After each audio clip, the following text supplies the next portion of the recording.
श्री सत्य साई बाबाको चरण कमलमा मेरो कोटि नमन टक्र्याउँदै यहाँ उपस्थित हुनुभएका मेरा सम्पूर्ण बाल विकासका साथीहरू तथा मेरा अग्रजहरूलाई मेरो न्यानो साईराम। सरस्वती माया दृष्ट वीणा पुस्तकधारिणी हंसवाहन संयुक्ता विद्या दानं करोतु मे। आज माघ शुक्ल पञ्चमी अर्थात् माता सरस्वतीको पूजा आराधना गर्ने दिन। आजको दिनलाई हामीले श्री पञ्चमी तथा वसन्त पञ्चमी भनेर पनि चिन्ने गरेका छौँ। पौराणिक कथा अनुसार आजको दिन माता सरस्वती प्रकट हुनुभएको भनिएको छ।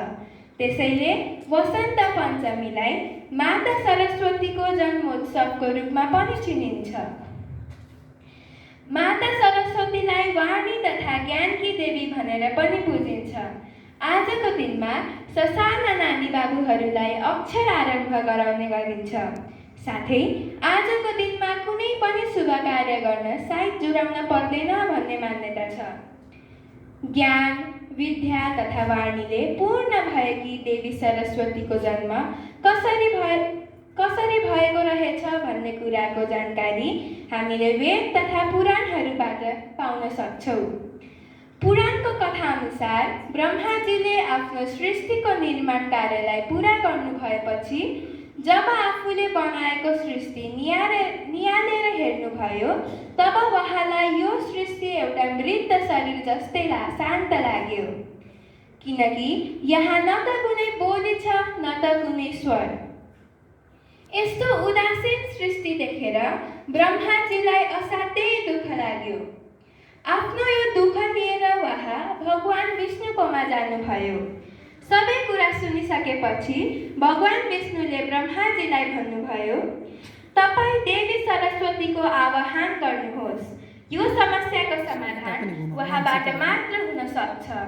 भगवान विष्णुले भनेअनुसार ब्रह्माजीले देवी सरस्वतीको आवाहन गर्नुभयो।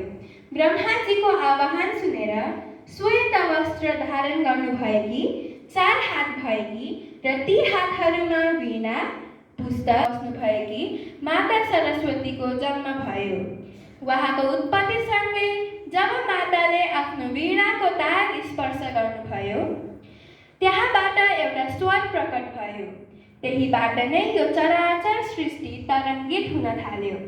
सरस्वती माता प्रकट हुनुभएको हुनाले नै यस दिनलाई वसन्त पञ्चमी भनेर मनाउँदै आएका छौँ। आजको दिनदेखि वसन्त ऋतुको पनि आगमन हुन्छ। विद्यार्थीहरूले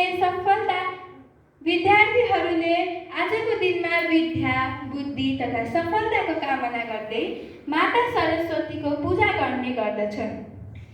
विद्यालयमा, मन्दिरहरूमा तथा घरमा पनि देवी सरस्वतीको पूजा गरिन्छ। त्यसै गरेर पुस्तक, कलम, वाद्य यन्त्रहरूको पनि पूजा गरिन्छ। माता सरस्वती ज्ञानकी देवी हुनुहुन्छ, तर ज्ञान लिएर मात्र मातालाई प्रसन्न गराउन सक्दैनौँ। हामी बालबालिकामा किताबी ज्ञानको साथै नैतिक ज्ञान तथा राम्रो आचरण हुन पनि जरुरी छ। बालबालिकामा यिनै नैतिक ज्ञान तथा व्यवहार सिकाउने उद्देश्यले भगवान श्री सत्य साई बाबाले प्रत्येक साई केन्द्रहरूमा बाल विकास कक्षा सञ्चालन गर्न निर्देशन दिनुभएको छ। बालबालिकाहरूमा आध्यात्मिक तथा नैतिक ज्ञानको ज्योति फैलाउने उद्देश्यले यस कक्षाको सञ्चालन भएको हो। बाल विकासको उद्देश्य भनेको बालबालिकाहरूलाई उनीहरूको मनमा भगवानको वास भएको छ भन्ने महसुस गराउनु हो।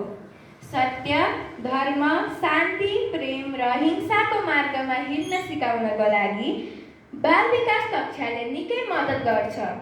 नियमित रूपमा जप, ध्यान र भगवानको नाम स्मरण गर्दा के फाइदा हुन्छ भन्ने कुराहरू हामीले बाल विकास कक्षाबाट नै सिक्न पाउँछौँ। बच्चाहरूलाई हिलो रूपी दुर्गुणबाट बचाएर सुन्दर कमलको फूल समान बनाउनको लागि बालबालिकाहरूमा नैतिक आचरण हुन एकदमै जरुरी छ। केवल फूल तथा अक्षताले पूजा गरेर मात्र देवी सरस्वती प्रसन्न हुनुहुन्न। उहाँलाई प्रसन्न बनाउनु छ भने हामीमा भएको नराम्रो भावनाको त्याग गरेर असल आचरण र आध्यात्मिक तथा नैतिक ज्ञान रूपी ज्योति फैलाउन आवश्यक छ। अनि मात्र माता सरस्वती तथा भगवान बाबाको कृपा प्राप्त गर्नुका साथै उहाँको सच्चा भक्त हुन सक्छौँ।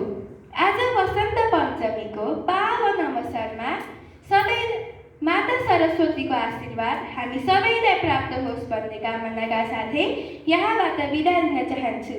जय साईराम।